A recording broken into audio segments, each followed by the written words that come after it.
Ese waba ufite ikibazo cyangwa se impungenge ku bijyanye n'ibibyimba bidakira byabaye atashe kuri nyababyeyi hamwe na Dina Farm?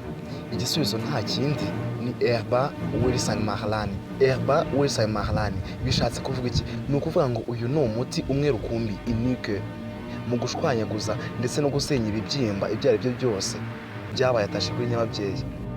Ibi ni ukuvuga iki? Ni ukuvuga ngo iyo unyoye Mahlani iragenda igashwanyaguza ibibyimba byose byo muri nyababyeyi bigasohoka burundu batiriwe bakubaga. Icyitonderwa kandi ni uko iyi Mahlani idahabwa umugore utwite cyangwa se umwana uri munsi y'imyaka 12. Gusa mwe mudukeneye mwaduhamagara kuri izo nimero za telefone mubona kuri screen yanyu arizo 0785 600 82.